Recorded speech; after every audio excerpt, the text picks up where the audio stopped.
esse grupo de imobiliário, seja um grupo de automóvel, seja um grupo de bens móveis em geral, esse grupo ele vai ter lá, digamos ali, 4.000 cotas no teto limite, tá? E aí o banco passa a iniciar a venda dessas cotas, a partir do momento que o banco entende que já tem o número de cotas suficientes para abrir o grupo para a primeira assembleia, ele a realiza, e a partir daí, caso ele não tenha vendido todas essas 4.000 cotas, ele, banco, enquanto administradora, né, entende qual é o melhor momento de reabrir para que novas pessoas entrem no grupo, qual é o melhor momento de fechar esse grupo para comercialização e permanecer com as assembleias apenas com aqueles participantes iniciais, tá? Isso é uma questão que a própria administradora vai trabalhando aí ao longo das assembleias do consórcio, certo? Então, nós temos essa definição de número de participantes, certo? E duração do grupo, tá? E a finalidade, pessoal, basicamente é propiciar para todos aqueles cotistas, né? O cotista, inclusive, ele pode comprar uma ou mais cotas dentro de um mesmo grupo, né? Portanto, eu posso ter um cotista com 10, com 15, com até 20 cotas dentro daquele mesmo grupo, tá? Se for o caso, se assim o cotista quiser, tá? Mas a ideia é que de forma isonômica, ou seja, de forma bem igualitária, né, a gente contemple todos esses participantes ao longo do prazo do consórcio, tá? Para que eles tenham aí a oportunidade de adquirir bens ou serviços que são do seu interesse, certo? E esse sistema, por fim, pessoal, é um sistema de autofinanciamento, tá? Se tem uma coisa importante aí no conceito do consórcio, para quem está se familiarizando agora com esse produto, né? A coisa mais importante para vocês gravarem é isso, tá? Consórcio é um sistema de autofinanciamento. Por que autofinanciamento? Pensem assim, estamos lá, eu, Natália, Roberta, Luiz, né? E me perdoe, fugiu o nome do nosso amigo Diabo-de-Cabal, o Oliver. Então estamos lá, Oliver. Eu, você, Luiz, Roberta, Natália, dentro de um mesmo grupo de consórcio, e junto conosco temos mais lá 5.000 participantes, certo? Todos os meses, nós todos vamos pagando nossas parcelas de participação, tá? E todos os meses, claro, cada um de nós vai ter a oportunidade de ofertar um lance, se quisermos assim, tá?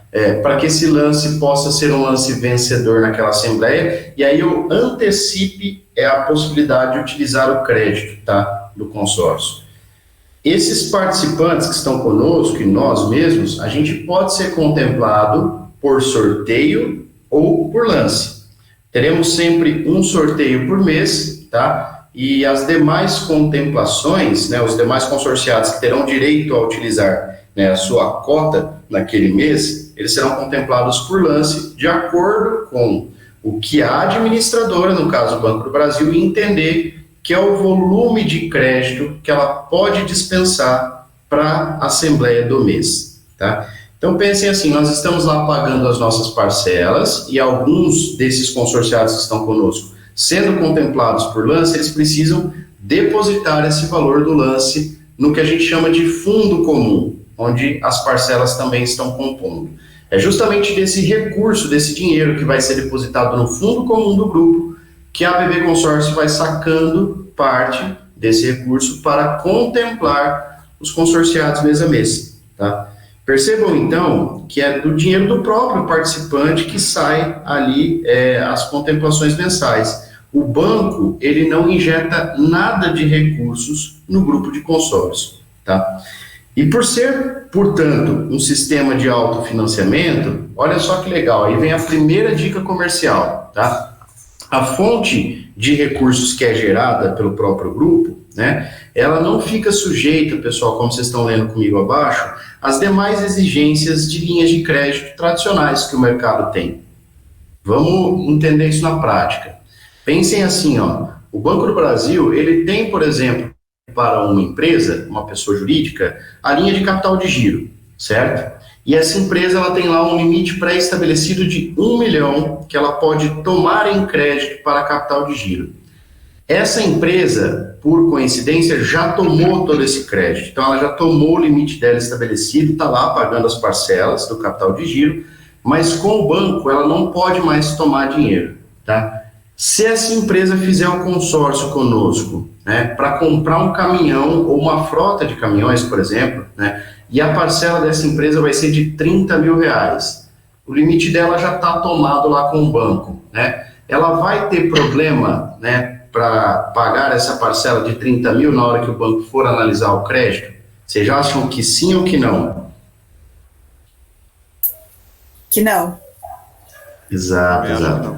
Por que não, Roberta? Olha só, como a gente falou, a análise de crédito ela é distinta, tá? Então, o banco, para ele mensurar a parcela de consórcio que o meu cliente pode pagar, né, ele não vai analisar tudo aquilo que o nosso cliente já tem tomado lá no Banco do Brasil de linha de crédito tradicional, mesmo que ele esteja absolutamente tomado, né, em todas as linhas, desde que, claro, ele esteja adimplente, que ele esteja pagando. Como que o banco vai mensurar qual que é a parcela que o cliente vai pagar no consórcio? No caso da pessoa jurídica, que foi o exemplo que eu dei, ele vai pegar o faturamento anual dessa pessoa jurídica, vai dividir por 12, para a gente achar o faturamento mensal, e essa parcela do consórcio não vai poder superar 1/10 do faturamento mensal dessa empresa, tá? É assim que a gente mensura qual parcela o cliente pode pagar, independente daquilo que ele já tem de dívidas, tá? Basta a gente analisar o faturamento bruto.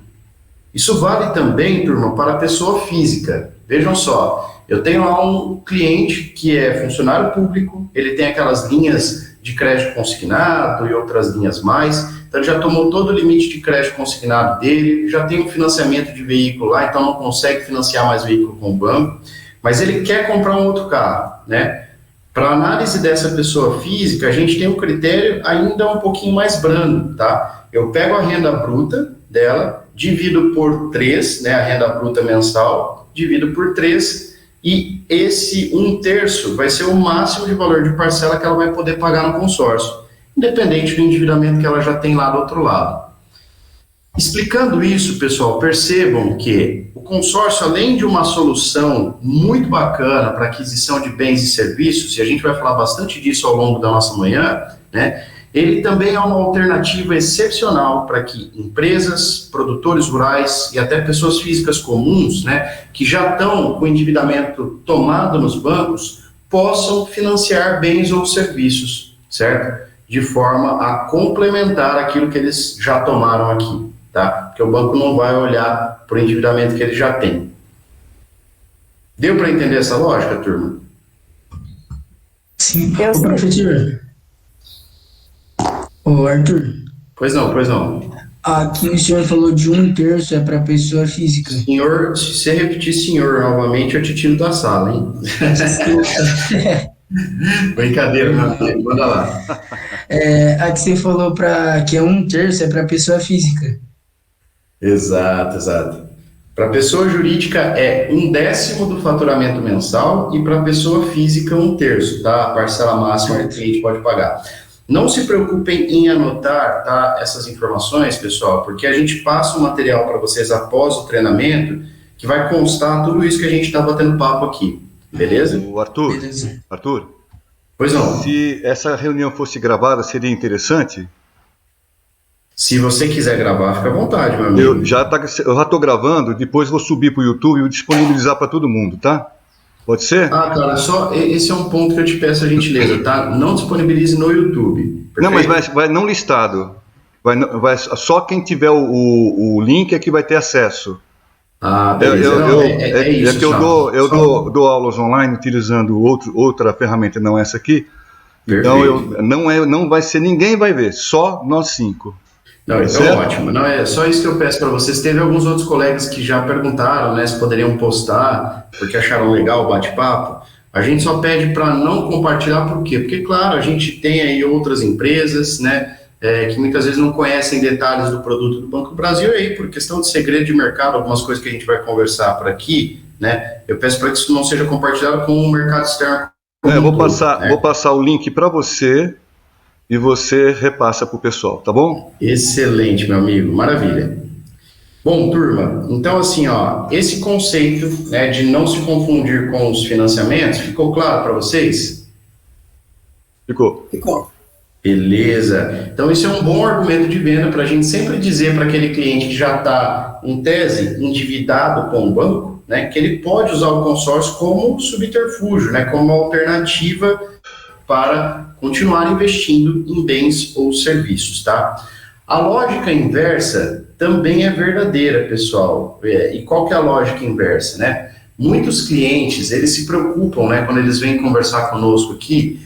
Por exemplo, o cara vai comprar um imóvel, eu estou sempre projetando valores altos aqui nesse início para a gente ter aí o cenário, né, mais aproximado das dúvidas dos nossos clientes.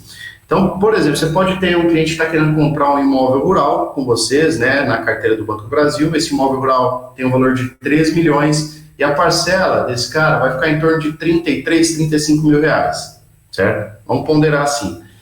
Poxa, o que esse cara pode pensar? Primeira coisa, se eu vou pagar uma parcela de 33 a 35 mil, essa parcela não pode impactar negativamente a minha tomada de crédito com o banco, né?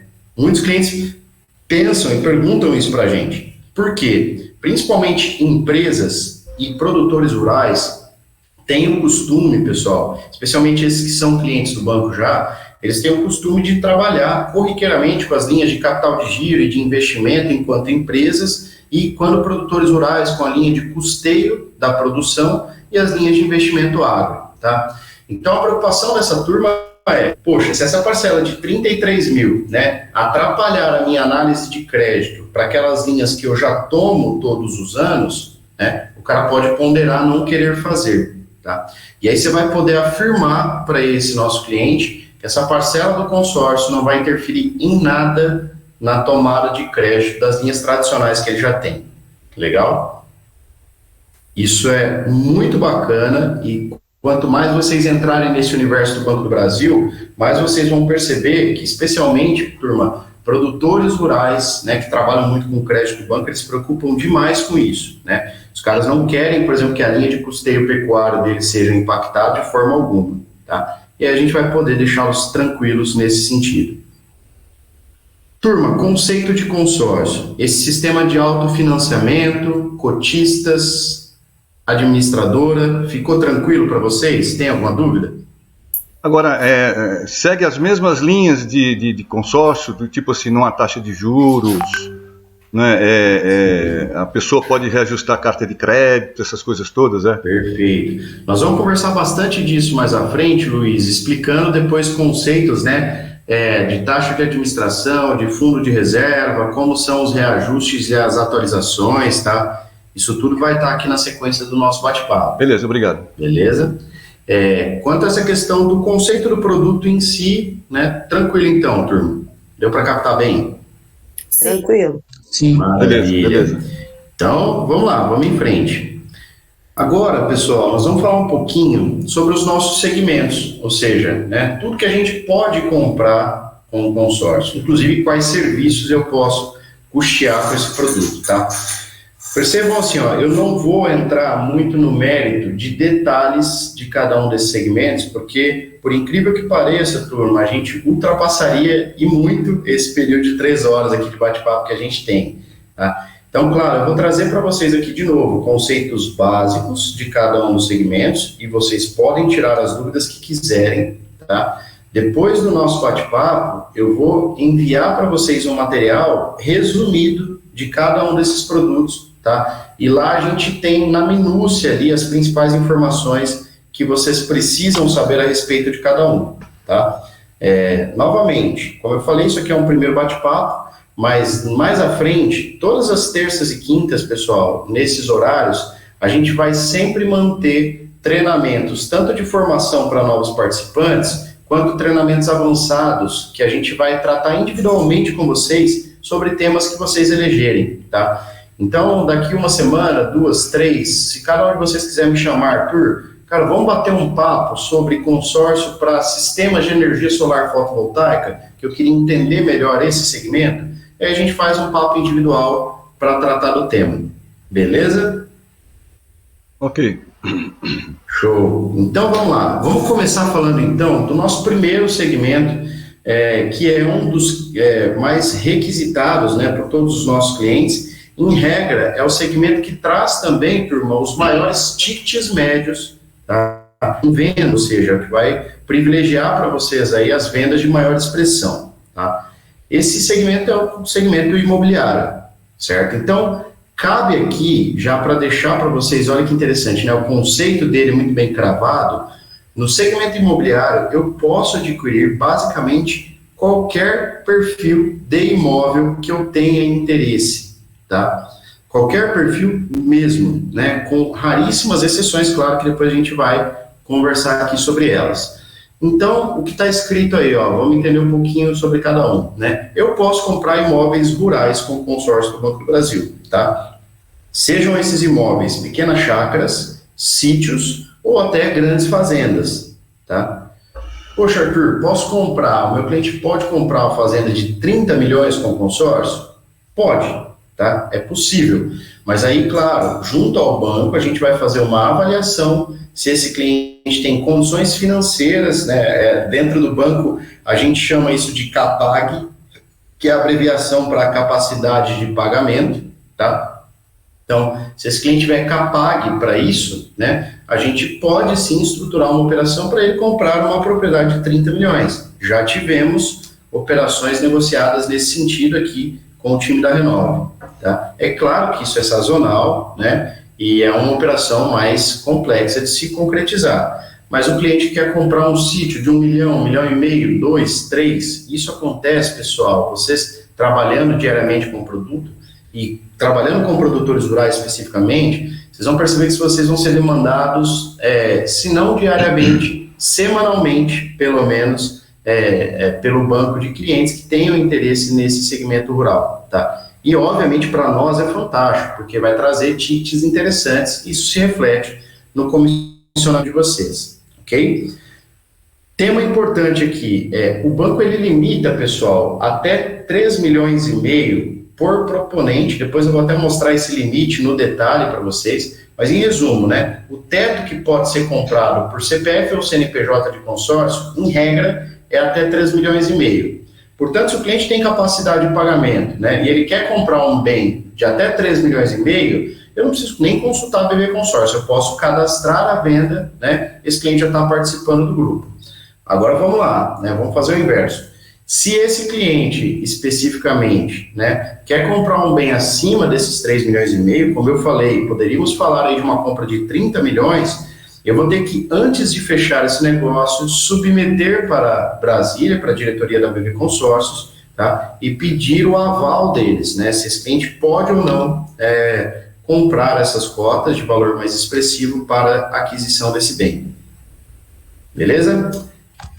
Beleza. Arthur, Pois não, Oliver. caso essa pessoa, esse dono aí que queira comprar uma fazenda a essa taxa de preço, em primeira instância ele tem esse certo capital, essa certa condição, mas só que, por exemplo, do nada ele vai e quebra a empresa, ou ele perde esse tipo de remuneração para conseguir pagar, e como é que fica?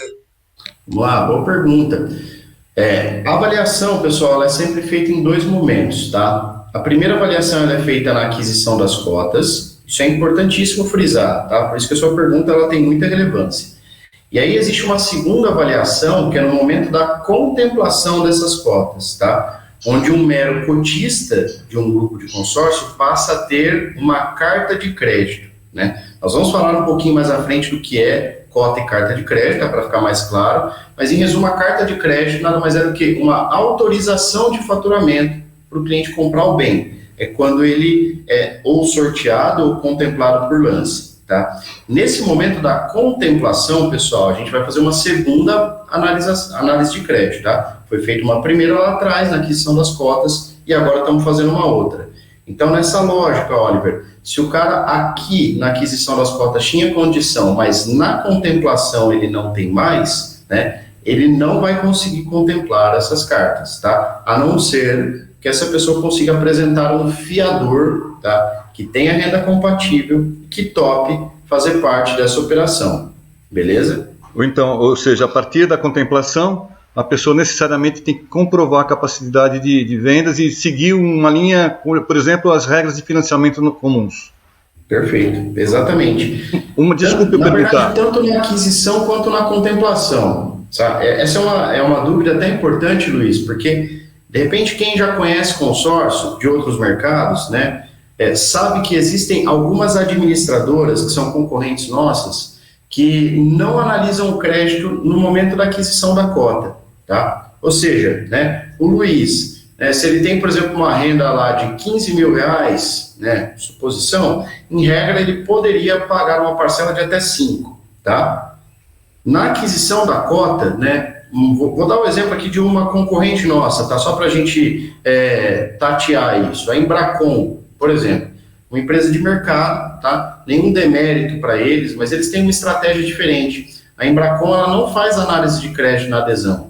Basicamente, qualquer pessoa pode comprar cotas de consórcio e começar a pagar parcelas. Porque, veja, né, pensem pelo lado da administradora. Enquanto o cliente ele é só um cotista, ele está pagando parcelas, né, e não está contemplado, em regra, ele está simplesmente programando uma aquisição futura, né? Por isso que, assim, até se um cliente que é só cotista ficar inadimplente, deixar de pagar, ele não vai para o cadastro de devedores, seja para o Serasa, SPC, tá? Então, essas administradoras de mercado, eles têm por política, né, não avaliar o crédito na adesão da cota. Eles só avaliam aqui no momento da contemplação, que é a hora de utilizar, né, o crédito. E aí, o que acontece muito no mercado externo? Muita gente compra cota de consórcio com nome sujo, sem renda compatível com a parcela, né, começa a pagar, vai lá, contempla, paga o lance e na hora de utilizar não consegue, porque aí ele não atende os pré-requisitos daquela administradora. No Banco do Brasil a gente faz o inverso, turma. A gente já avalia essa pessoa, tanto em restrições financeiras quanto em capacidade de pagamento, no momento da adesão da cota, tá? E isso é muito importante, né? Por quê? Porque isso torna os nossos grupos de consórcio do Banco do Brasil muito mais saudáveis. Eles têm uma saúde financeira muito melhor. Beleza? Assim, é até melhor, porque também você não cria certo tipo de, como eu posso dizer, Inadimplência, né? e assim, de esperança na pessoa também, porque muita pessoa se desdobra para conseguir pagar a medida lá, mas só que muitas vezes não tem o dinheiro e para não ser contemplado ainda no final da aquisição. Perfeito, Oliver. Perfeita observação. E é isso mesmo, turma. Só pegando um gancho rápido aí na observação do Oliver, né? É por isso que eu falo para vocês assim, ó, além de consultores, que é o caso, vocês vão ser consultores de consórcios aí dos clientes de vocês, vocês vão também fazer um processo natural de desmistificação desse produto, tá? A gente aqui no banco, e isso não tem nada de demagogia no que eu vou falar agora, tá, pessoal? A Renove, ela tem por premissa trabalhar o produto consórcio como uma solução financeira, tá? Então, para todo cliente que a gente vender, a gente vai sempre analisar esses critérios na aquisição, para que o cliente tenha toda a tranquilidade possível de que ele vai conseguir adquirir o bem. Perfeito? Esse é o nosso papel. Infelizmente, o mercado trabalha um pouco na contramão disso. Como a gente tem muitas administradoras de mercado, que inclusive não fazem essas análises tão criteriosas quanto as nossas, né?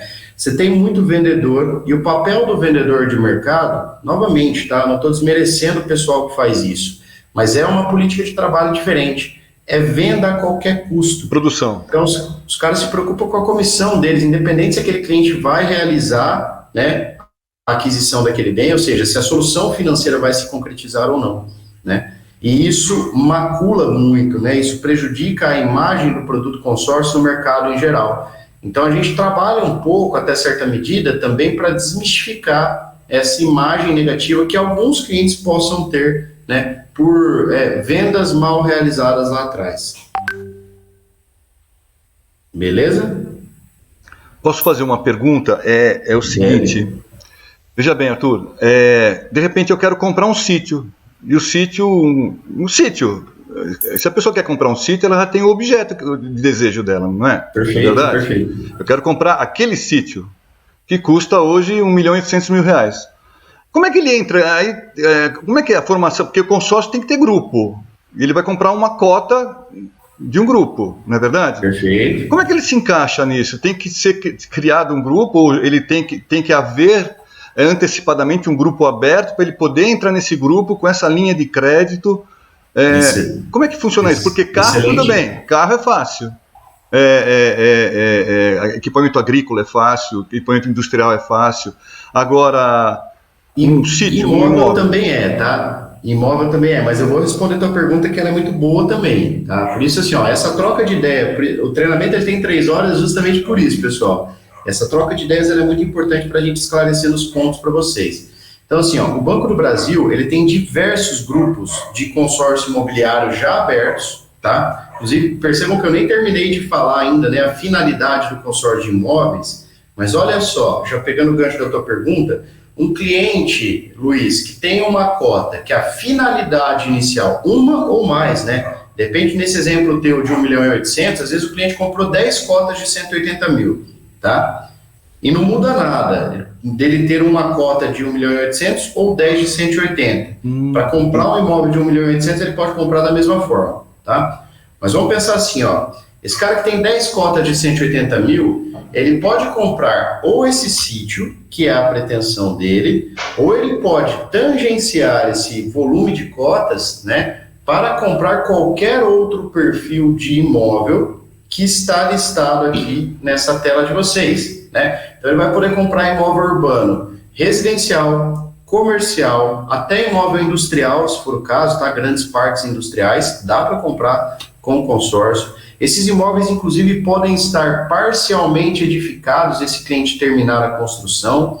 Ele pode comprar só o terreno urbano e, por fim, ele vai poder, inclusive, reformar, né, ou construir do zero um imóvel. Tudo isso com as mesmas cotas. Então, agora eu vou responder a tua pergunta. Pense assim, como o Banco do Brasil tem uma infinidade de grupos, né, abertos, já rodando, que a gente considera de grupos em andamento, ele volta e meia, Luiz, disponibiliza esses grupos para a venda de novo, tá? Seja porque a gente teve clientes inadimplentes, ali eu tenho cotas disponíveis para vender outra vez, né? Ou até pelo aquele critério que eu expliquei lá atrás. O banco, por exemplo, ele pode lançar um grupo com até 9.999 participantes, tá? Esse é o teto que o Banco Central exige que um grupo de consórcio pode ter. Então, se o banco lançou um grupo com 9.999 participantes, não quer dizer que ele vai inserir 9.999 pessoas, tá? A gente pode ter nesse grupo, por exemplo, 3.000, e o banco achar que 3.000 pessoas está ok para o grupo, percebeu? Só que como ele ainda tem ali, de 3.000 para 9.999, ele tem mais de 6.000 cotas disponíveis, ao longo das assembleias, ele pode entender que aquele grupo é um grupo bom para colocar à venda de novo e inserir novos participantes. Tá? Eu entendi a lógica, então, matemática da coisa. Então, o grupo não precisa ser um grupo de 1.800.000, pode ser um grupo de 100 mil reais, tá? Cotas de 100 mil reais. Aí o meu imóvel é 1.800 reais, eu compro o quê? Eu compro 18 cotas. Perfeito, aí, uma vez... Agora, e se eu for contemplado em uma delas, eu posso... É contemplada todas as outras 17 cotas? Vamos lá, boa pergunta também. Então, por isso que eu falei para você ali atrás que pouco importa se o cliente tem uma única cota ou 10 cotas que representam o mesmo valor, né? E por que eu digo que pouco importa? Na verdade, tem uma pequena diferença aí. Quando o meu cliente, Luiz, ele tem pressa na aquisição do bem, eu vou desconsiderar o ambiente de sorteio, né? Porque sorteio, como o próprio nome já diz, é sorte, né? E se esse cliente está participando, digamos, em um grupo que tem 3.000 cotistas, né, a chance dele ser sorteado é bem aleatória, concorda? Concordo. Então, para esse tipo de perfil de cliente, o que eu faço? Eu vou analisar grupos que tenham um percentual de lance que está sendo contemplado ali no mês a mês, o mais próximo possível daquela intenção do meu cliente. Por exemplo, se ele quer 1.800.000, como você disse, né, e ele tem ali 800 mil para dar de lance, suposição, ele tem um pouco menos de 50%, concorda? Então, eu vou analisar grupos de consórcio que com esses 800 mil estejam contemplando naquele momento.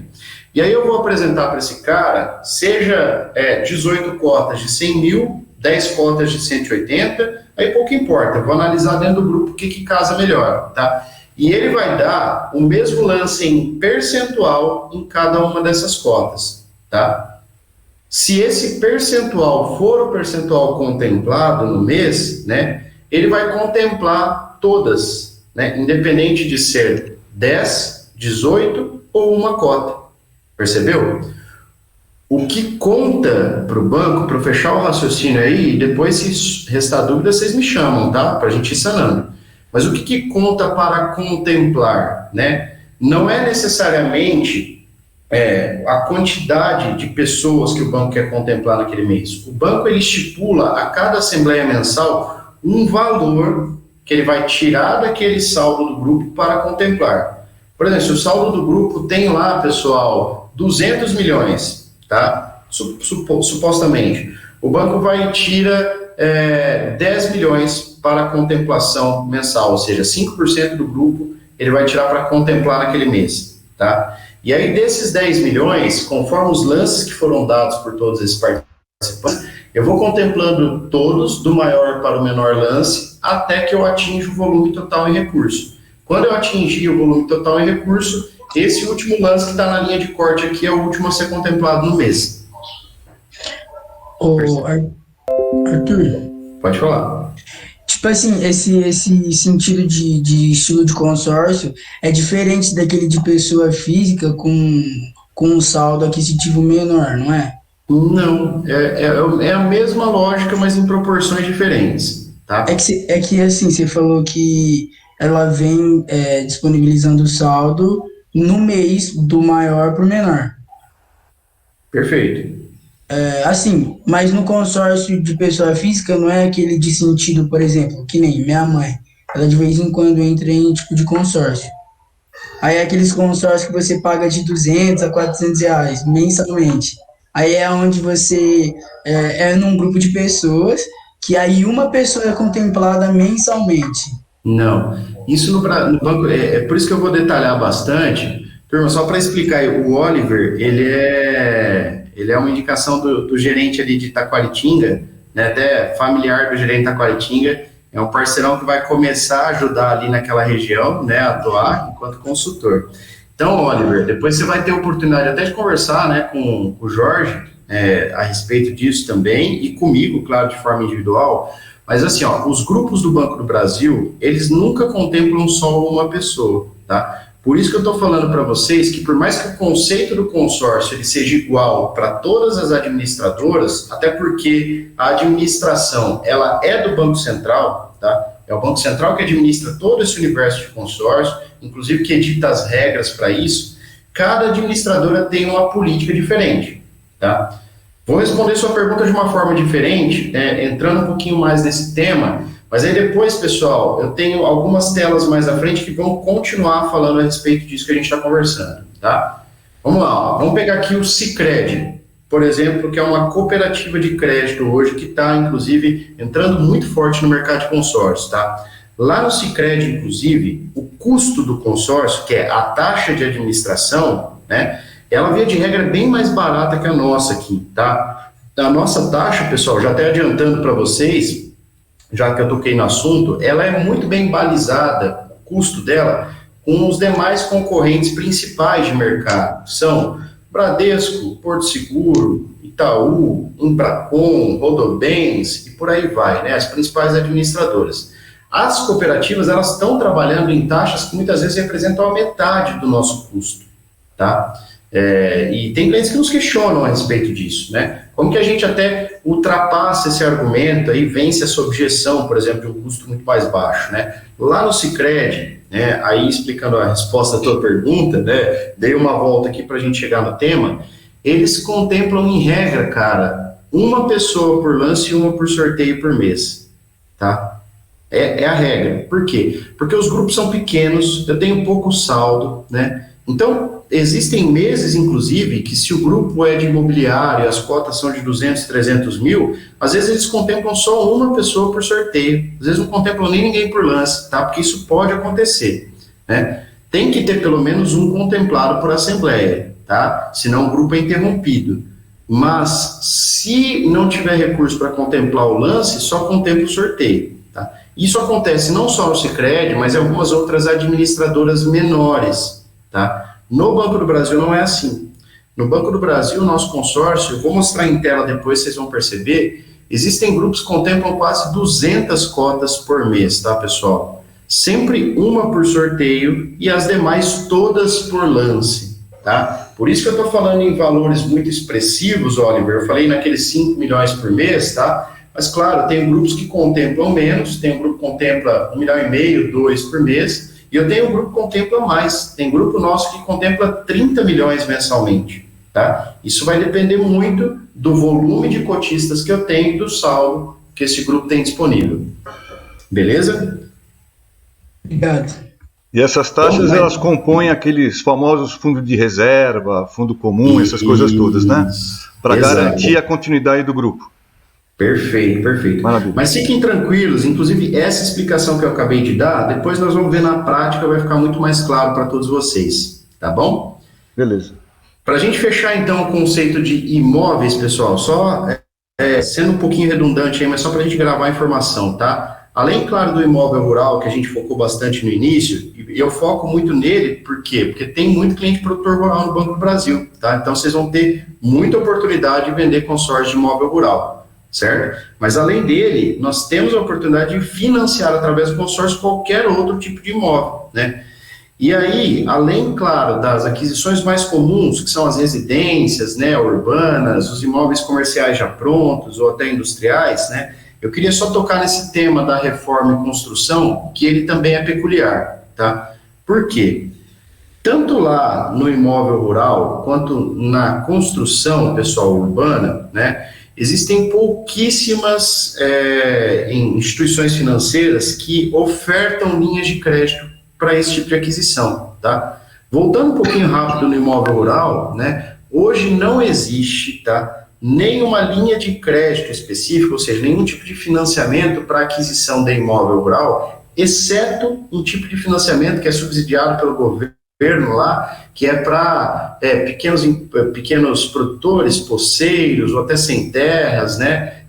Que é uma linha justamente para atender esse público bem diferenciado e valores menos expressivos, tá? Com exceção a esse tipo de linha, não tem. O mercado financeiro como um todo não apresenta linhas de financiamento para se comprar propriedades rurais, sejam chácaras, sítios ou grandes fazendas. Então, o consórcio, ele é a única solução para isso, e dentre todos os consórcios que apresentam solução para a compra de imóvel rural, o do Banco do Brasil, pessoal, é o que tem a maior expertise e os grupos com os maiores saldos de contemplação, tá? Isso eu afirmo para vocês, porque isso está parametrizado no mercado. Então, é um argumento de venda que vocês vão ter com os produtores rurais, tá?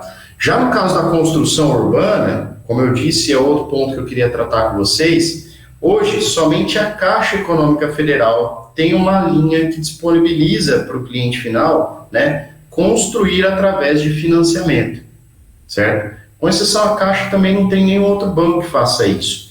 Então, o consórcio, né, ele passa a ser uma das únicas soluções também para o nosso cliente construir. E veja, esse cliente ele pode, inclusive, até comprar o terreno e construir com o consórcio, se ele assim entender, tá? Como interessante. Como que funciona o pagamento, tá, desse consórcio? Então, eu gostaria que vocês prestassem atenção aí e qualquer dúvida, por favor, me chamem, tá? Antes de eu falar do banco, vou explicar rapidamente a Caixa. Lá na Caixa, quando alguém vai financiar uma construção urbana, o que o banco vai fazer? Ele vai financiar até 70%, tá, dessa construção ou dessa aquisição de terreno mais construção, a depender do que o meu cliente pretenda, tá? Portanto, 30% do recurso total o cliente tem que ter de recurso próprio, já de cara, tá? Esse 70% que o banco está financiando, como que ele libera o recurso lá na Caixa? Ele libera a título de reembolso. Então, o cliente, depois de ter o financiamento aprovado, ele vai entregar toda a documentação necessária, cronograma da obra, né, o cronograma físico-financeiro, né, o projeto arquitetônico, o projeto estrutural, tudo aprovadinho, tá? O banco aprovou tudo isso, ele libera a primeira etapa do recurso depois que o cliente a concluiu. Ou seja, o cliente tem que iniciar a obra com recurso próprio e depois ir recebendo os recursos a título de reembolso da Caixa. Aqui no Banco do Brasil funciona diferente. Olha só que interessante.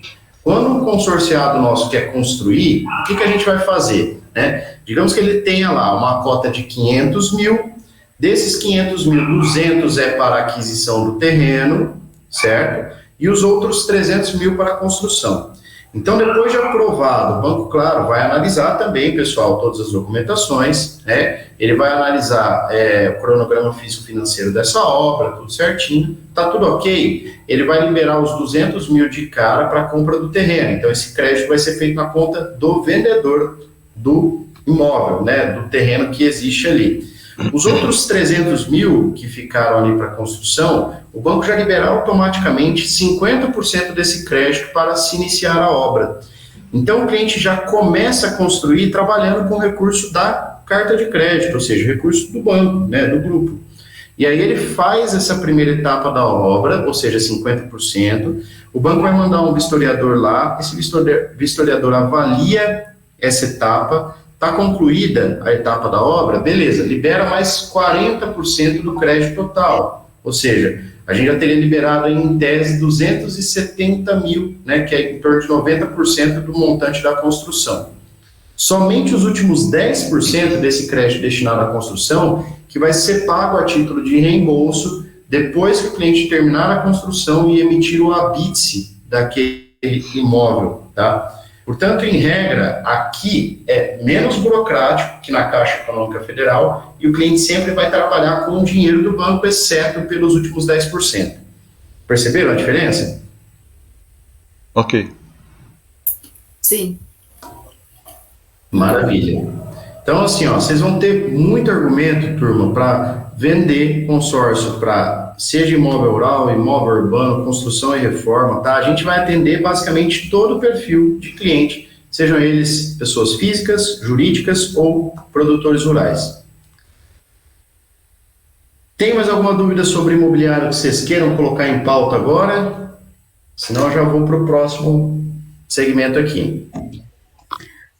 Professor, como é que a Caixa Econômica Federal, ela, tipo assim, ela não entra em endividamento com esse tipo de desse modelo que eles implantaram? Eu sei que é um banco federal, mas só que o modo que eles trabalham não é muito arriscado. Não, pelo contrário, né? Bom, você diz no processo de construção mesmo, né, que você está falando? Sim. O modo que eles trabalham, Oliver, ele é até mais conservador do que o do banco, né? Porque, veja, a Caixa, ela vai liberando os recursos que estão aprovados para aquele cliente de acordo com as etapas de conclusão da obra. Digamos Não, assim, eu falo no modo de financiar os 70%. sim, mas veja, o banco também, em regra aqui, pode financiar. Se eu tiver um grupo de imobiliário que o lance está em 30%, né? Em regra, eu vou financiar 70% dessa construção, concorda? Então, assim, ó, a lógica é basicamente a mesma. Claro que a gente vai ter que avaliar qual é o lance que eu tenho que dar aqui, né? Mas, cara, quanto a isso, assim, é claro que não tem muito a ver com o nosso tema do consórcio, mas é óbvio, né, que tanto a Caixa quanto o Banco do Brasil, todas as instituições financeiras, cara, elas têm uma equipe técnica muito grande que vai fazendo a mensuração dessa inadimplência, né? Eles vão acompanhando ali até para continuar concedendo crédito ou não. E também, óbvio, cara, essas linhas, elas são subsidiadas pelo governo, porque a Caixa é um banco público, né? Então, é uma forma de fomentar a economia, tem muitos conceitos por trás, né? A inadimplência, ela é relativamente alta, tá? Dos financiamentos aí da Caixa Econômica. Meu pai é funcionário de carreira da Caixa, eu já trabalhei na Caixa também, então eu conheço um pouquinho dos financiamentos deles, mas mesmo tendo uma inadimplência alta, cara, a lucratividade ainda é boa para o banco, né? E eles são, claro, os maiores fomentadores da construção civil no país, tá? Principalmente, claro, para imóveis residenciais, tá bom? Então, sim, obviamente tem uma análise muito criteriosa lá das equipes técnicas deles que não permitem que a inadimplência seja um problema para a instituição. Mas vamos em frente, ó. Vamos falar então agora, turma, dos bens móveis, tá? A gente já fechou o conceito de imobiliário. Então, só para resumir, dá para comprar qualquer tipo de imóvel nesse conceito. A única coisa que eu não vou poder fazer, por exemplo, é ter uma cota de imóvel e comprar um carro. Isso o banco não me permite, tá? Se eu tinha uma cota de imóvel de 150 mil, meu objetivo era um apartamento, mas eu mudei de ideia e quero comprar um terreno para 150 mil, eu posso, tá? A minha cota ela nunca fica atrelada a um bem imobiliário específico, mas eu só vou poder comprar imóveis, tá? Já falando dos bens móveis, principalmente esse segmento aqui, eu quero que vocês entendam muito bem a parte do conceito, tá? Eu coloco bens móveis, inclusive, com 3 que eu chamo de subsegmentos entre parênteses, que são segmentos de moto, auto e trator e caminhão. Eles estão todos dentro desse guarda-chuva que a gente chama de consórcio de bens móveis, tá? E por que eu falo que eles estão todos dentro desse guarda-chuva? Olha só, né? Com uma cota de motocicleta, por exemplo, pessoal, de 30 mil reais, eu posso comprar um carro, eu posso comprar uma máquina ou um equipamento, seja ele agrícola ou industrial, eu posso instalar um projeto de energia fotovoltaica na minha residência, eu posso comprar equipamentos odontológicos para o meu escritório, se eu sou um dentista, tá? Ou seja, se estiver dentro desse conceito bens móveis, né, pouco importa qual é a natureza principal, qual é o bem de referência que está lá na minha proposta, tá? Eu posso tangenciar essa compra para qualquer outro objetivo que se enquadre dentro dos bens móveis. Isso quer dizer, por exemplo, que na prática, o meu cliente que tem uma cota de 300 mil, que o objetivo está lá na cota, né, enquanto bem de referência é um trator, ele pode depois, com essa cota, comprar uma aeronave? Sim ou não? Sim. Boa! Eu falei aeronave porque ela não está escrita ali, né? Mas vocês perceberam que tem 3 pontinhos ali, ó, depois de energia fotovoltaica. Aqui, pessoal, no consórcio de bens móveis, né? Se eu fosse escrever tudo que dá para comprar, eu preencheria no mínimo aí umas 7, 8 páginas do nosso treinamento, tá? Porque tudo que vocês pensarem, pessoal, no conceito de bens movidos a propulsão, ou seja, automóveis, tratores, caminhões, máquinas de linha amarela, aquelas usadas na construção civil, embarcações, aeronaves, motocicletas, tá? Tudo isso se enquadra aqui, ok? Dá para a gente comprar. Além, claro, desses bens movidos à propulsão, né? A gente tem a oportunidade de comprar qualquer perfil de máquina e equipamento que o mercado possa nos oferecer. Digamos que vocês sejam demandados aí, ó, vou fazer um exemplo bem pitoresco, tá? Vocês sejam demandados por um cliente de vocês que está abrindo uma rede de academias daquela Smart Fit, né? Nós temos aí em Araraquara, temos em Ribeirão, né? Tá abrindo o Brasil inteiro. E aí esse cara quer usar o consórcio para comprar todos os equipamentos de academia, as esteiras, as bicicletas, né? Os materiais de halteres e tudo mais que ele tem lá. E ele vai comprar de um único fornecedor. E o preço desse orçamento é de 700 mil, né?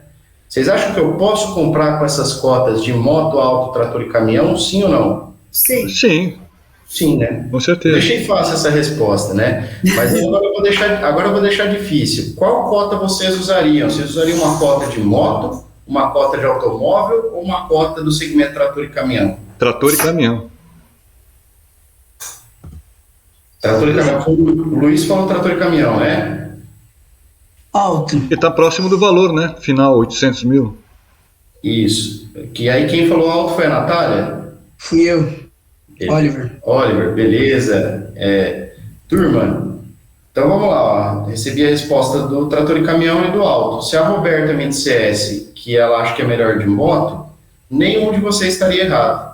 Tá? Eu posso comprar com qualquer cota de qualquer um desses segmentos. A única coisa que eu não vou poder, gravem, tá, é misturar cotas de subsegmentos diferentes. Por exemplo, eu não vou poder pegar 10 cotas de moto com 10 cotas de auto e somá-las para comprar esses equipamentos de academia.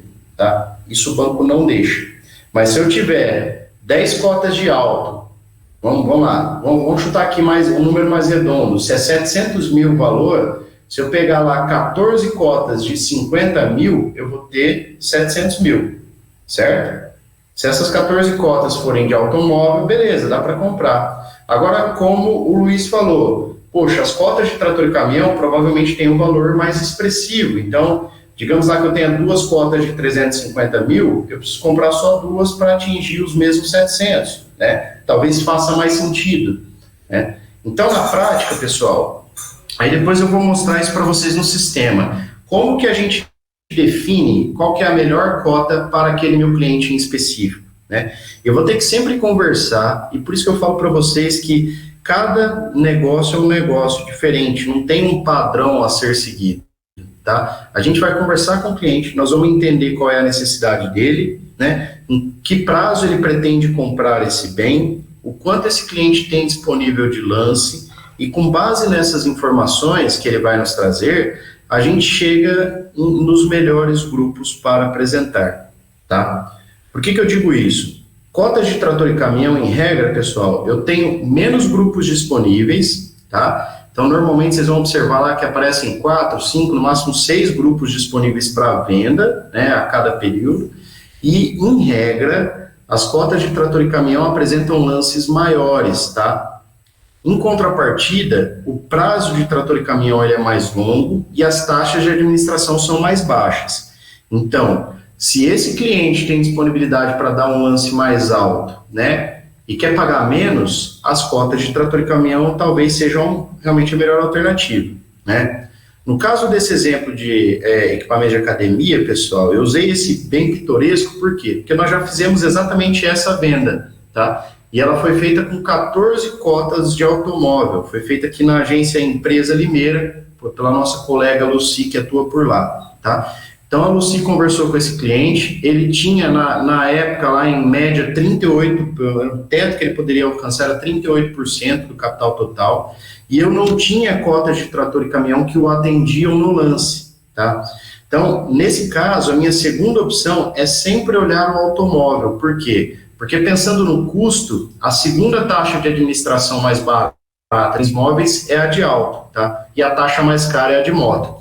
Então, nós fomos, avaliamos cotas de automóvel, encontramos 2 grupos, tá? Nós contratamos as cotas em 2 grupos diferentes, foi 350 mil em um grupo e 350 mil em outro, tá? Para que esse cliente desse os lances correspondentes àquele 38% que ele pretendia e contemplasse. E ele contemplou tudo no primeiro mês, tá? E uma vez contemplado ali no primeiro mês, ele passou a pagar ali o lance, emitiu as cartas de crédito e apresentou todas essas cotas para o vendedor para que a gente comprasse os equipamentos. Mas no caso, havendo os grupos de trator e caminhão, seria mais interessante para ele por conta das taxas, né? Juros. Exatamente. E assim por diante, que é subsidiado, tem outras vantagens melhores, né? Exato. Porque a lógica, a matemática é a mesma, o lance vai ser o mesmo, né? Então, o que ele vai pensar agora é lá no final, a partir do momento que ele é contemplado, ou que o lance dele é contemplado, o financiamento vai ser mais barato. Com certeza, perfeita lógica, né? Depois, de novo, tá? Tem alguns temas que nós vamos tratar de novo lá na frente, então quando eu for para o simulador com vocês, turma, a gente faz algumas simulações para vocês entenderem bem essa lógica, tá? De como trabalhar para cada um dos clientes aí, os segmentos, tá bom? O que eu queria que vocês entendessem nesse primeiro momento é esse conceito, que eu posso usar qualquer uma das cotas desse segmento de bens móveis, ou seja, moto, auto, trator e caminhão, para compra de qualquer um desses bens, inclusive até equipamentos de uma academia, tá? Nesse início de atuação que vocês vão ter, pessoal... Arthur. Pois não. Pois não. É uma dúvida. Vamos supor que a pessoa queira comprar um caminhão, e a gente tem a linha de caminhão. Só que a gente está percebendo que o lance que ela vai ter inicial não é tão alto para contemplar no caminhão. Eu posso jogar para de alto. Perfeito, perfeito. Vou até usar um exemplo que aconteceu ontem aqui na Agência Estilo de Campinas, tá? Eu ontem apresentei um parceiro aqui, ele acabou de iniciar a atuação na Agência Estilo de Campinas e ele recebeu uma demanda para compra de uma BMW de 300 mil de um dos clientes, tá? 0 quilômetro. Aproximadamente 300 mil. Só que o cara não tinha lance suficiente para a gente contemplar nem nas cotas do segmento trator e caminhão, que seria minha primeira análise, e nem nas cotas de auto, tá? Ele queria dar um lance abaixo de 30%. E aí a gente identificou que existe um grupo de moto que o atende, né? Óbvio, com uma taxa um pouco mais acima, mas a gente negociou com base nesse grupo de moto. Se esse cliente fosse financiar, turma, aí deixa eu até já fazer, aproveitar, tá? Porque eu já vou dando dicas comerciais. Talvez se esse cliente fosse financiar com o banco, dando um lance próximo a 27%, que era o que ele queria, né? Ele conseguisse até uma taxa de financiamento que representasse um custo final mais interessante, tá? Só que esse cliente não tinha a oportunidade de financiar naquele momento, então o consórcio era a única solução. E aí esse nosso parceiro fechou, né, 10 cotas de motocicleta de 30 mil dentro desse grupo para que esse cliente comprasse esse carro, tá? Porque o consórcio para ele era a única solução viável naquele momento, tá? E é importante já dar esse exemplo, por quê? Porque assim, pessoal, existe também uma régua no mercado, né, de que consórcio é muito mais barato que financiamento, tá? Isso não é uma verdade absoluta, na verdade está longe de ser uma verdade absoluta, tá? E eu preciso compartilhar isso com vocês. Como eu disse lá atrás, né, a gente faz venda consultiva. Então, vamos fazer um comparativo aqui, ó. Se eu tenho um cliente que ele quer comprar um carro, né, vamos pôr aí um Onix desse novo, e aí a concessionária está fazendo uma promoção que ele dando 40% de entrada, ele financia o resto em 36 parcelas sem juros, né? Aquela taxa de juros zero, que na verdade não é juros zero, ele vai pagar ali IOF e TAC, né? Mas ainda assim é um custo bem baixo, né, no saldo devedor final. Para esse cliente, se ele fosse dar os mesmos 40% de lance no consórcio de auto, ele pagaria conosco aqui um custo operacional maior do que aquele financiamento, tá? Então, portanto, se for analisar só custo, aquela operação que ele tem na concessionária é melhor. Óbvio, tem outros fatores, aqui eu posso ter um consórcio no prazo maior, que ele vai ter uma parcela menor, então tudo isso a gente vai avaliar, tá?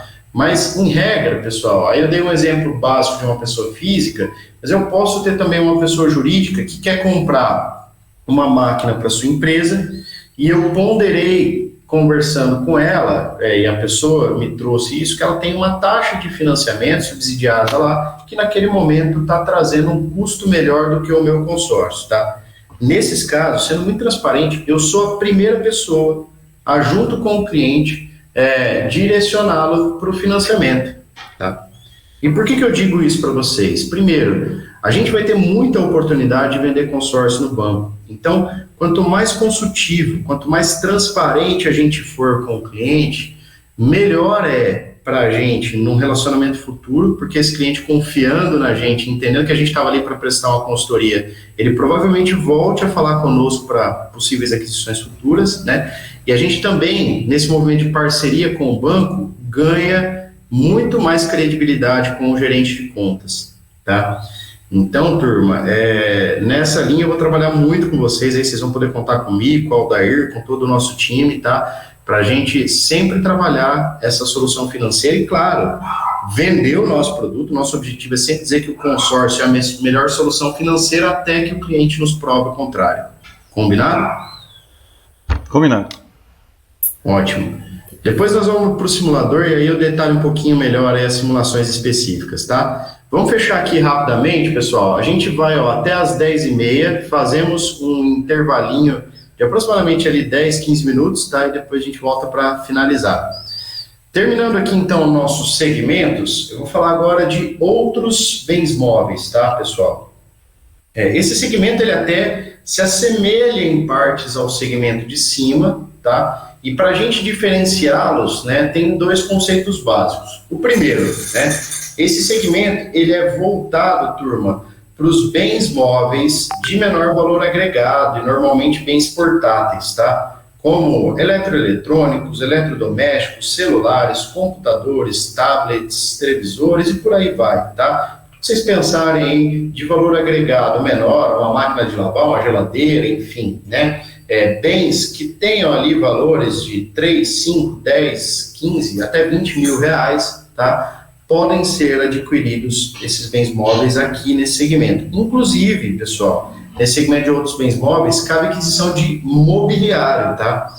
Eu já vendi cotas de outros bens móveis para um cliente comprar todas as gôndolas de um mini supermercado que ele estava montando. Então, ele comprou aquelas gôndolas onde ele coloca os produtos, né, com esse consórcio, tá?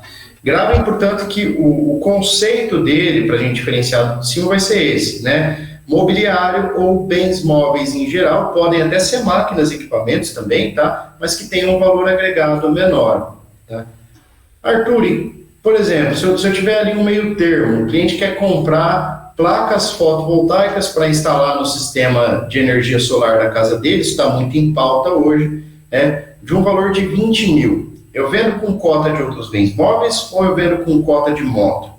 Depende, né? Vai depender da análise que a gente fizer com esse cliente, daquilo que cabe melhor. Em regra, eu vou aconselhar a comprar com cota de moto, porque a taxa de administração até se assemelha, mas o consórcio de motocicleta, ele tem normalmente um prazo um pouco maior, tá? E grupos que vão trazer cenários de lances mais interessantes, beleza? Agora, se é um celular, o cara quer comprar um iPhone, né? Hoje o iPhone aí custa o olho da cara, R$8.000, né, um celular. Para mim é um absurdo, mas tem gente que paga, né? Se vocês forem uma dessas pessoas que pagam R$8.000 no iPhone, vocês já perderam um ponto comigo, viu? Mas, brincadeiras à parte, turma, outros bens móveis, então, cabe para esses segmentos e também para aquisições de animais, tá? Então, dá para comprar animal, e aí é um produto voltado para produtores rurais, tá? De 5 características diferentes, tá? Dá para comprar gado, então gado de corte ou gado de leite, tá? O cara pode comprar búfalos, né? Esse cliente ou a minha cliente, né? Produtora rural, pode comprar gado, búfalos, equinos, né? Cavalos, suínos e caprinos, cabras, carneiros e ovelhas, tá? Essas 5 raças, características de animais, sejam elas de trabalho ou de corte, podem ser adquiridas através de consórcio, tá, pessoal? Existem algumas linhas de crédito no Banco do Brasil que permitem esse custeio pecuário, esse custeio de animais, mas em regra isso é voltado só para gado. Então, para o cliente que quer comprar suíno, equino, né, caprinos, via de regra não tem financiamento, tá? Então, o consórcio passa a ser uma ótima alternativa, e aí o cliente pode tanto comprar um rebanho, né, uma quantidade considerável, quanto também pode comprar uma matriz. Se ele quiser comprar um touro, uma vaca, né, individualmente ali ele pode adquirir, tá? Por fim, no consórcio de outros bens móveis para o segmento de animais, dá para o cliente produtor rural, inclusive, adquirir material para inseminação artificial, tá? Então, ele pode, se quiser, comprar esses materiais para inseminar ali o gado dele, né, e fazer a reprodução. Tranquilo, pessoal? Tranquilo. Beleza. Eu tenho uma dúvida aqui, mas eu acho que você vai sanar ela depois. Por exemplo, o gado, tá, varia o preço, né? Sim. Então, se eu tenho um montante que eu quero comprar de gado, por exemplo, né? Uma vez que eu seja contemplado, ou mesmo sem ser contemplado, isso vira, por exemplo, para mim, uma espécie de investimento, tipo assim, quase uma poupança. Como é que funciona isso? O gado aumentou, entendeu? Paguei, dei o lance. Aí, de repente, subiu drasticamente a arroba do boi. Como é que fica o negócio? Vamos lá. Importantíssima a sua pergunta, né? Porque aí tem um conceito também de variação de preços que nós vamos ver aí a partir da próxima tela. Ah, então pronto. Beleza, fica tranquilo. Posso pedir essa gentileza já? Não, é isso aí, por isso que eu introduzi, dizendo que você provavelmente ia falar mais tarde. Isso. Na próxima tela a gente já vai falar um pouquinho dessa variação, tá? Dos valores do consórcio, para acompanhar eventualmente aí a alteração nos preços. Combinado? Sabe por quê? Eu dou aula de comunicação. E uma das coisas que eu falo para o meu aluno é o seguinte: a capacidade nossa de ouvir é 5 vezes maior que a capacidade de falar. Então, como a gente está ouvindo, a gente já está na frente, a gente tenta terminar o raciocínio da pessoa já, entendeu? Então é quase que irresistível essa vontade de fazer as perguntas. É exatamente isso, por isso, cara, eu sempre falo, né, esse nosso treinamento / bate-papo, ele tem que ser uma interação. Porque você tem toda a razão, vocês enquanto estão ouvindo, eu tenho certeza que está abrindo a ideia aí para muitas coisas, né, que vocês querem perguntar, que vocês querem entender lá na frente, né, e eu estou preso aqui na pauta, né, então, quando tiver as perguntas, tora o pau. Eu só vou deixar para responder na próxima página, porque aí ela vai encaixar certinho nesse conceito do que você me perguntou. Beleza.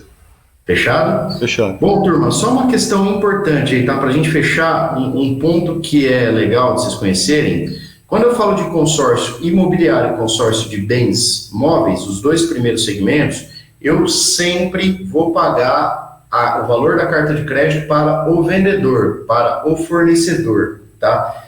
Esse valor nunca cai na conta do meu consorciado, com uma única exceção, tá? Se esse consorciado, por exemplo, depois de contemplado, decidiu antecipar o recurso para o vendedor, né? Isso já aconteceu aqui com a gente. Vamos pensar aí num consórcio de imóvel, né? O cara lá tinha uma aplicação financeira e aí o vendedor começou a apertar ele. O consórcio vai demorar ainda de 30 a 45 dias para terminar a avaliação de documentação e pagar. Então, depois de contemplado, esse meu consorciado decidiu ir lá e pagou os 300 mil do imóvel que ele estava querendo adquirir, né? Se ele fez isso depois de contemplado, quando eu terminar a avaliação aqui do consórcio, eu posso liberar o recurso a título de reembolso na conta dele, tá? Essa é a única forma do dinheiro cair na conta do consorciado, no caso de bens imóveis e bens móveis em geral, tá?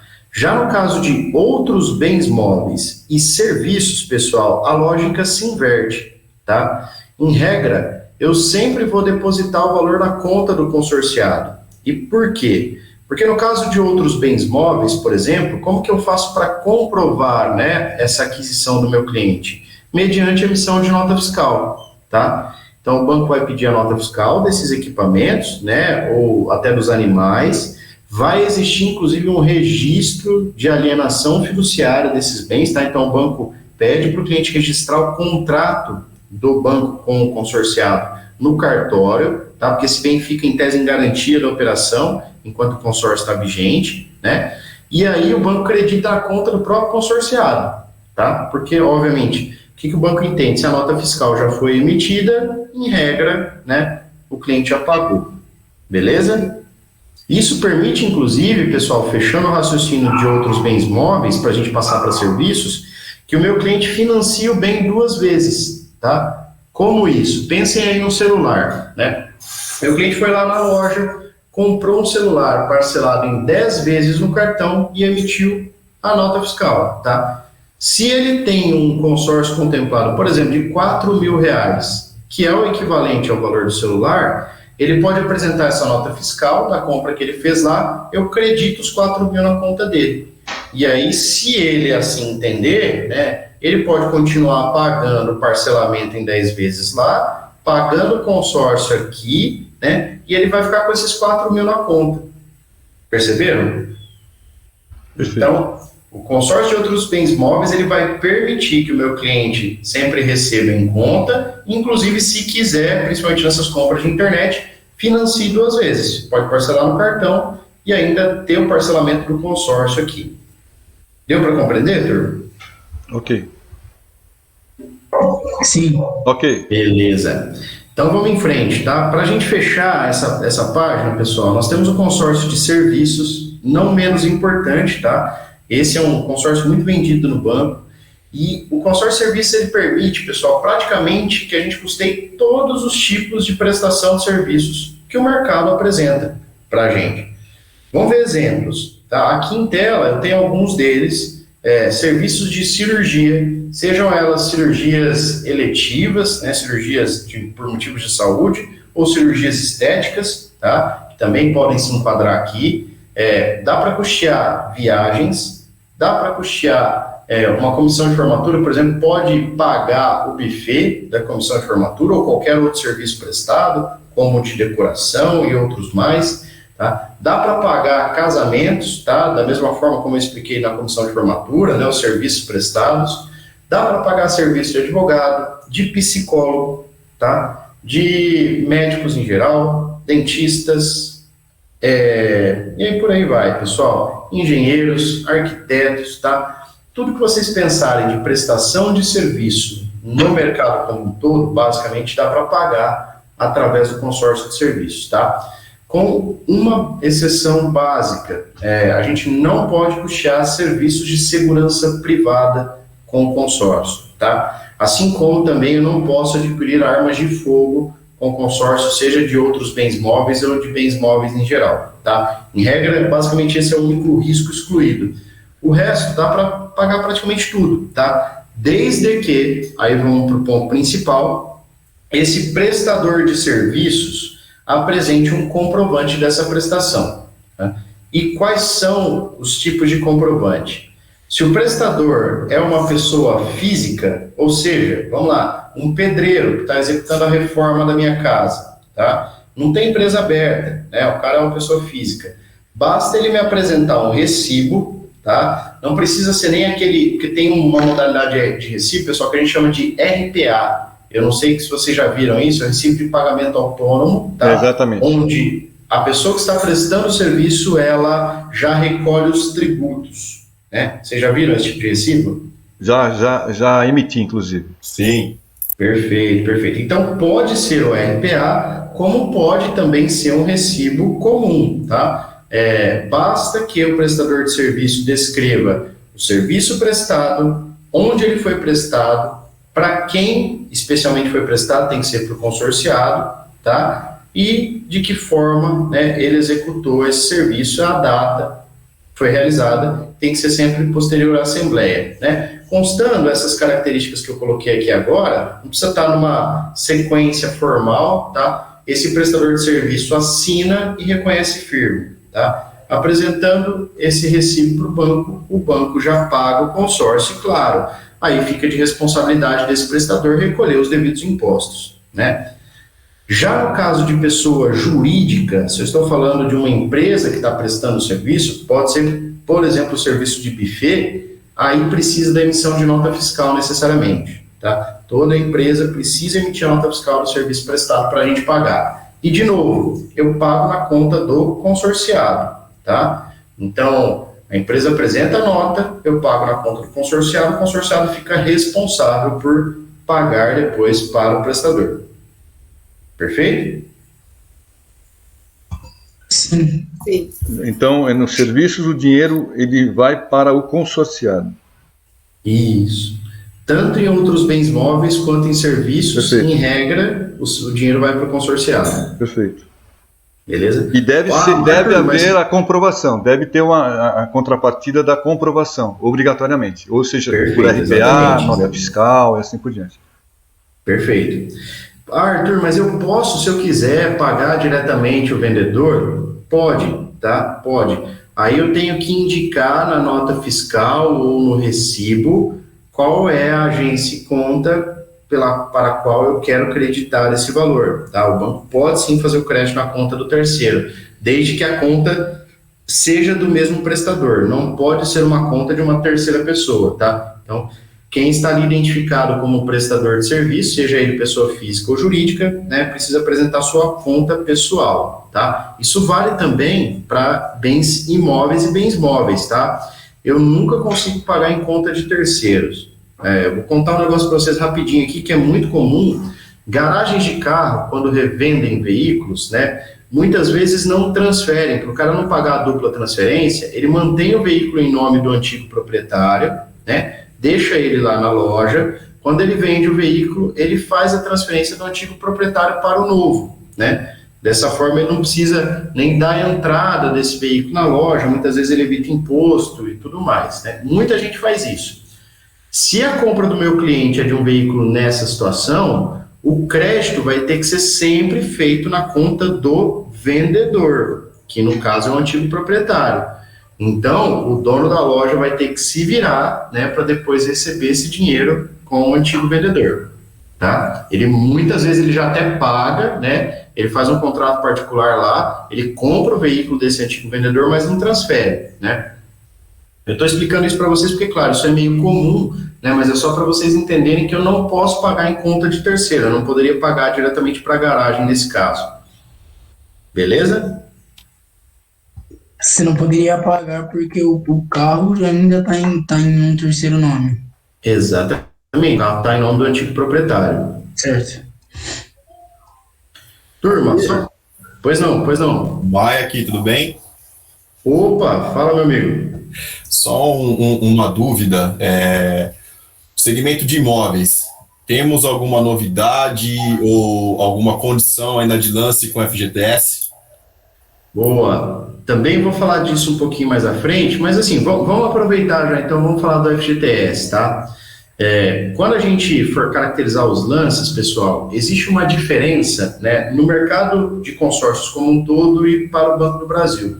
Muitas administradoras, elas permitem o que a gente chama de lance embutido, tá? O que significa o lance embutido? E eu já vou chegar no FGTS, que foi a pergunta que o Maia fez, tá? Lance embutido nada mais é do que eu comprar, por exemplo, uma cota de 100 mil, usar parte dessa cota como lance para pegar a diferença. Na prática, né? A gente comprou uma cota de 100 mil de imóvel, os lances estão em 40%. Aí ele vai e pega 40 mil da própria cota, dá o lance, se ele for contemplado, ele vai pegar a diferença da carta, que seria os 60 mil, e em tese não precisaria descapitalizar nada em recurso nesse lance. Compreenderam? Ou não? Perfeito, Arthur.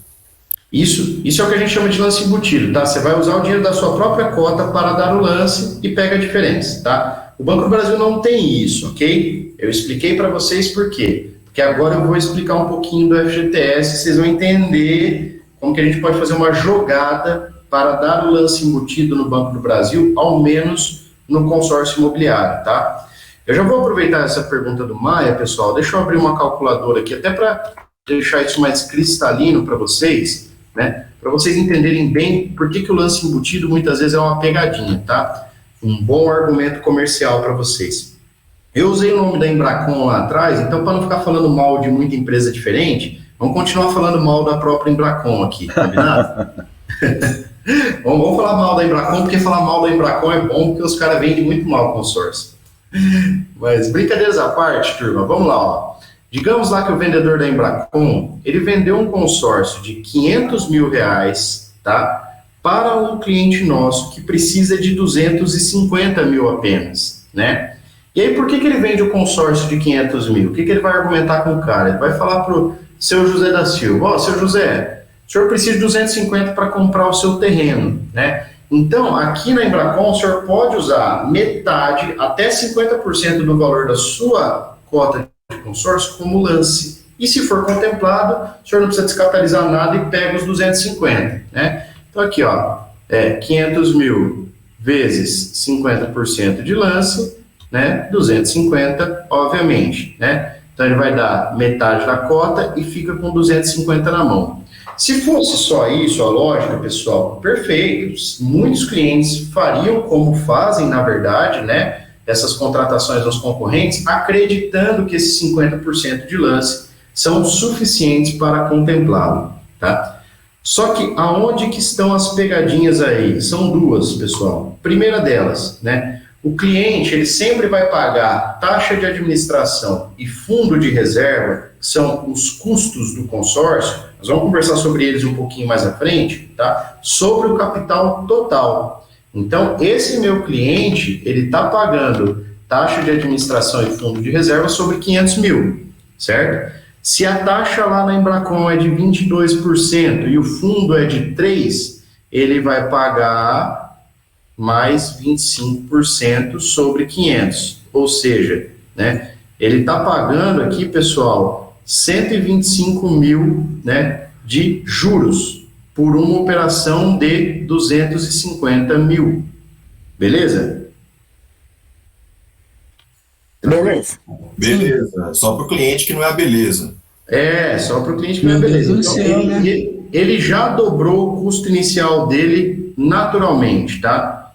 Então, essa é a primeira pegadinha. E qual que é a segunda pegadinha, pessoal, que torna o lance embutido um grande perigo no mercado? Turma, se todo mundo pode dar 50% da própria cota, digamos que todos nós aqui estamos num grupo de consórcio, todos nós queremos contemplar o mês, né? Todo mundo vai dar 50% de lance embutido, certo? E aí, na prática, o que acontece? Os lances, eles são inflacionados. E lá na Embracon é muito comum que os lances de imobiliários estejam em 75%, certo? Olha a pegadinha aqui, pessoal. Agora, se o lance estiver em 75% para contemplar, eu vou dar 250 mil da própria carta e eu vou ter que acrescer mais 25% do meu bolso, né? 25%, vamos lá de novo, ó, 25% de 500 é quanto? 125, certo? Então eu vou ter que pôr 125 no meu bolso, 250 da própria cota e vou pagar 125 de saldo devedor dessa operação, beleza? Para contemplar meu consórcio. Na prática, eu estou financiando 125 mil, né? Se eu fizesse um consórcio no Banco do Brasil, vamos lá, vamos zerar tudo, de 250 mil reais, que é o que eu preciso, e desse o mesmo lance de 50%, quanto que vai ser o meu lance? 125 mil, correto? Perfeito.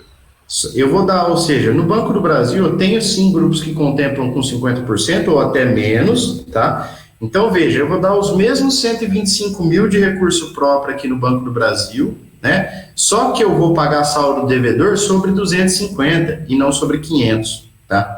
Então essa jogada do lance embutido, pessoal, que concorrentes nossos apresentam, eu fiz o cálculo aqui a grosso modo.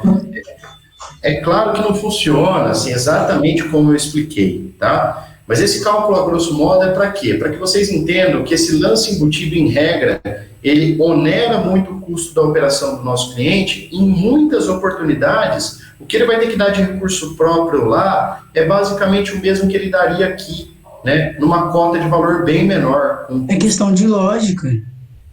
Exato, é uma questão de lógica. Muitos clientes não conseguem chegar nesse raciocínio se a gente não explicar, tá, pessoal? Por isso que sempre que vocês pegarem um cliente com a oportunidade de lance embutido na concorrência, né, façam exatamente esse cálculo que eu fiz e botem essa pulga atrás da orelha do cliente, né? E aí como que ele vai confirmar isso? Aí você vai pedir para ele, fala, olha, pede o histórico desse grupo que você está entrando e veja como estão os lances lá, para você perceber o quanto você vai ter que dar de recurso próprio. Lembrando que o percentual de recurso próprio que ele tem que dar, pessoal, é sobre 500 mil, tá? Se ele tiver que dar 10% a mais, digamos que os lances não estejam em 75, estejam em 60, né? Ele daria 50 da própria cota e mais 10 de recurso próprio. Mas é 10% sobre 500 e não sobre os 250 que ele quer. Então ele tem que dar 50 mil a mais, tá? Portanto, essa questão do lance embutido é sempre uma pegadinha. Eu agradeço aí a pergunta, Maia, porque eu já consegui explicar uma outra questão. Agora, explicado o lance embutido, vamos lá para o FGTS, né? Eu posso utilizar o FGTS, pessoal, na minha operação de consórcio, de duas formas, tá? Lá no consórcio imobiliário. A primeira delas é realmente utilizando o recurso, tá? Ou seja, se eu tenho lá 50 mil de FGTS e eu quero comprar um apartamento de 150, 50 mil são 33% ali aproximadamente de lance, certo? Então, eu posso usar esse recurso do FGTS, inclusive como lance, tá? No Banco do Brasil, ou para amortizar o saldo devedor, se eu quiser lá na frente, desde que eu atenda às normas do Manual da Moradia, que é regido, inclusive, pela própria Caixa Econômica Federal, tá? E quais são, pessoal, as regras básicas do Manual da Moradia para que eu use o recurso do FGTS? Eu tenho que estar comprando o meu primeiro imóvel residencial naquela região, ou seja, eu não posso ter um outro imóvel que eu resida, ou mesmo que seja um imóvel de renda, tá, em meu nome, aí o banco já não permite a liberação, tá? Tem que ser necessariamente um imóvel residencial urbano, não pode ser imóvel comercial, e eu não posso ter utilizado o FGTS para a mesma finalidade, tá? Ao menos nos últimos 2 anos, beleza? E ele pode usar para amortização das parcelas? O FGTS? Pode. Já vamos chegar lá, né? Então, pensando no aspecto lance, né? São essas 3 características que o meu cliente tem que atender, tá? Para poder usar de fato o recurso do FGTS nesse processo de aquisição. E aí ele poderia, inclusive, somar o recurso do FGTS, né? Com outros recursos que ele tenha próprio, né? Digamos que o lance naquela cota de 150 mil que ele adquiriu está em 50%. Seria o equivalente a 75 mil. Então ele pode dar 33%, ou seja, 50 mil de FGTS e complementar com recurso próprio. Beleza? Tranquilo até aqui? Sim. Boa. Tranquilo. Perfeito. Eu vou mandar um materialzinho depois para vocês lerem sobre a FGTS, tá? Mas em suma é isso. Para usar os recursos efetivamente, eu preciso atender às regras do Manual da Moradia, tá? Agora, existe a oportunidade, pessoal, aqui no Banco do Brasil, por isso eu expliquei, agora vocês vão entender, tá? Por que eu expliquei o lance embutido lá atrás, né? Porque a única forma de eu usar lance embutido no Banco do Brasil é usando o meu extrato de FGTS, tá? E como que eu faço isso na prática, pessoal? Bom, eu tenho lá uma cota de R$200 mil, tá, no Banco do Brasil, e eu preciso comprar um terreno de 100, naquela mesma lógica que eu mostrei para vocês lá, tá? E eu tenho 100 mil lá no FGTS, pessoal, de extrato na minha conta.